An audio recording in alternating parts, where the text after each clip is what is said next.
1 time for the women I can never get. 2 times for the women that be on my dick. 3 times for the people trying to tell me who to be. Like I should be doing that and I be doing this. We doing an interview for a magazine. Oh yeah?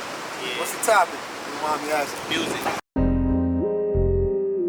So, where I started, my brother Pops was Source Money, so he always was a rapper. So I kind of like got it passed down to me by default. You know what I'm saying? Like, so I started real early. I was about 5, and then my brother was writing some of my raps for me to begin with, and then after that, I just started to just learn and pick it up. So by the time I was like 8 years old, 9 years old, I was able to, like, you know, convey it in my own way, you know. So that's how I really got into it. So I kind of just mimic anything that I seen on TV. So like if I seen it on TV, I was trying to do it. So like when Cash Money was a thing, well, they still a thing, but you know, when they first came out and stuff and they was icy and stuff, I wanted to do that. Nelly, I wanted to be like him. 50 Cent, 50 Cent was a big part of it. I wanted to be a lot like him. My first song was on a G-Unit beat, so yeah. So with that, honestly, bro, it's just wild, bro. Just like anything, just like playing on a sports team with your fan, like, you know, fights, arguments, you know, a lot of that. A lot of pulling it together last minute, like, you know, like chaos, like beautiful chaos, if I could describe it, you know. But it was a real fun time, and we still get together to this day, you know, have a lot of fun and shit. So, yeah. MNB Day coming up, of course. July 27th, man, MNB Day.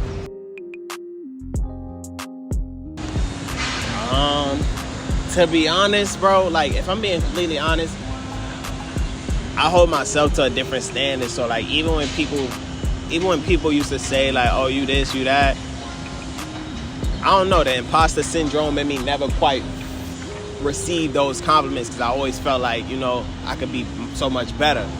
So I never really, like, I take all that shit with a grain of salt, to be completely honest with you, because I got different standards for myself, you know, so I'm always pushing for better. So I never kind of let that get to me or like move a certain way, because, you know, I'm just not too high on it. But I appreciate it. I appreciate all the love and stuff like that. But yeah.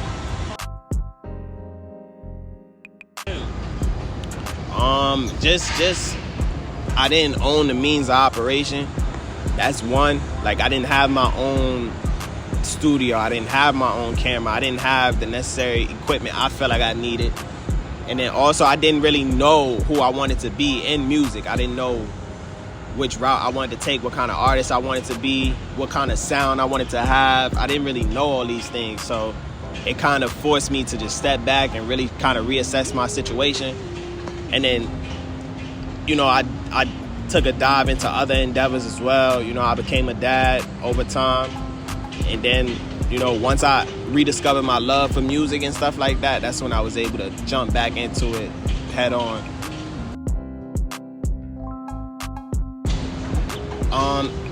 As soon as I held my daughter,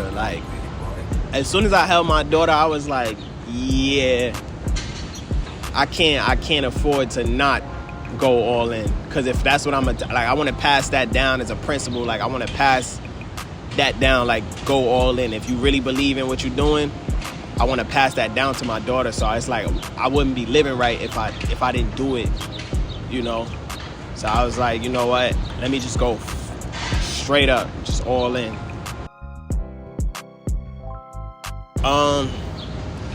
Really just being around and seeing how things are ran from a talent perspective. I kind of never felt treated fairly, in the sense of like all these showcases and things that I've done in the past. You know, I've had situations where I paid for slots and the promoter ran off with the bread, you know, and we never did the show, you know. So just seeing it from that perspective and just understanding, like, you know what, we don't really need to work with these gatekeepers in order to, you know, do something. If you have an audience, bro, you could get any spot and put them in the room and throw your own show. So I was like, you know what, let me do it like that. And then also,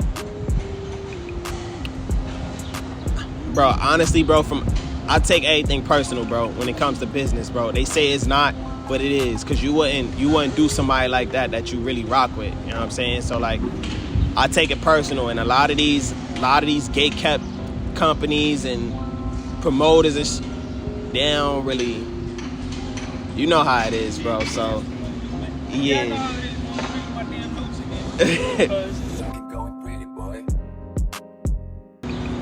Well, how I'm looking at it is, I'm paying artists. That's one. Number two, it's a full-on experience. It's not one of these showcases where you go to and 90% of the talent is whack. You know what I'm saying? Like, a lot of these showcases, they just taking people bread for the slot.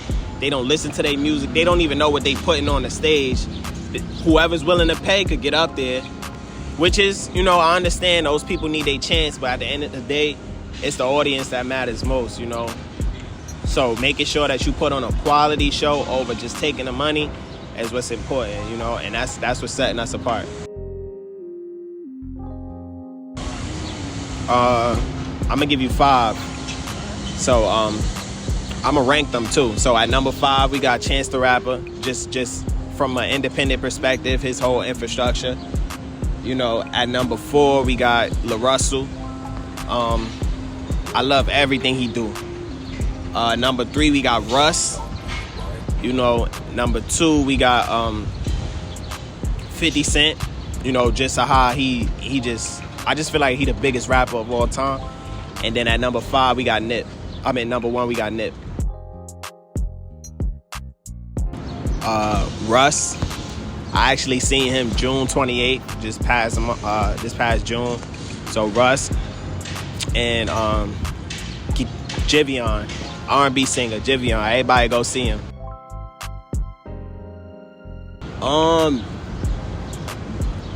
Being on stage.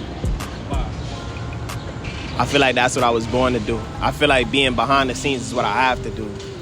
So like, I'm learning into that, but being on stage is like more natural to me. So being on stage. What's good, y'all, man? It's Stunt Hard, man. Boulevard Vista, man. The word is the word. You heard it here first.